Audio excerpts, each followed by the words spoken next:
আসসালামু আলাইকুম, সবাইকে আবারও স্বাগতম বাংলাদেশ ম্যাথ অলিম্পিয়াড ওয়ার্ল্ডের নতুন আরেকটি ভিডিওতে। আজকে আমরা প্রাইমারি এবং জুনিয়র ক্যাটাগরির একটি প্রবলেম সলভ করব। এটি রিজনাল একটি প্রবলেম।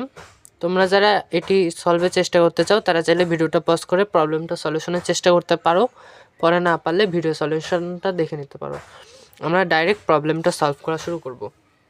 তো কোশ্চেনে বলা আছে ABCD বর্গে AB = 6, এই যে AB এটা ABCD একটা বর্গ আর AB 6, DCF সমবাহু ত্রিভুজ, এই যে DCF এটা একটা সমবাহু ত্রিভুজ বা ইকুইল্যাটারাল ট্রায়াঙ্গেল, AB এর মধ্যবিন্দু। আচ্ছা, এই বিন্দুটা হলো AB এর মধ্যবিন্দু, EF ও AD সমান্তরাল, এই EF আর AD সমান্তরাল। আচ্ছা, ছায়াকৃত অংশের ক্ষেত্রফলকে A - B√3 আকারে লেখা যায়। ছায়াকৃত অংশ মানে এই যে এই কালার করা অংশটা A - B√3 আকারে লেখা যায়। তাহলে আমাদের বলছে A + B এর মান কত, আমাদেরকে এটা বের করতে বলছে। তো চলো প্রবলেমটা সলিউশন করা যাক।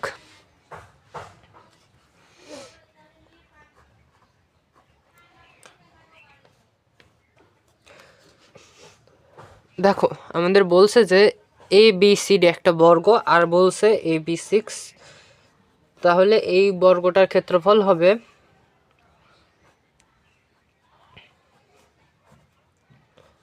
বর্গের ক্ষেত্রফল বা ABCD লিখি একবারে, ABCD এর ক্ষেত্রফল হবে বাহু স্কোয়ার বা 6² = 36।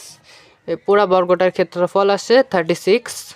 আচ্ছা, এখন AB এর মধ্যবিন্দু, তাহলে এইটা হবে কি AB / 2 বা 6/2 = 3। তাহলে এইটা হইল 3 আর এটা তো 6, বর্গের সবগুলো বাহু সমান। আচ্ছা, তাহলে এখন ADE ত্রিভুজটা এটার ক্ষেত্রফল হবে হাফ গুণ ভূমি গুণ উচ্চতা, ভূমি AE উচ্চতা AD।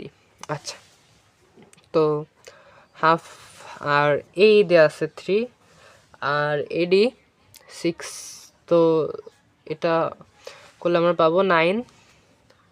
একইভাবে BEটাও 3 হবে, আবার BCটাও 6 হবে, তো এটার ক্ষেত্রফলও পাবো 9, যেহেতু সর্বসম ত্রিভুজ আসবে একটা BEC, এটি কলও পাবো 9।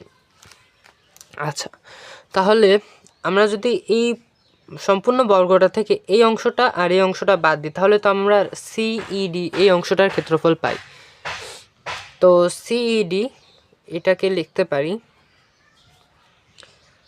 ABCD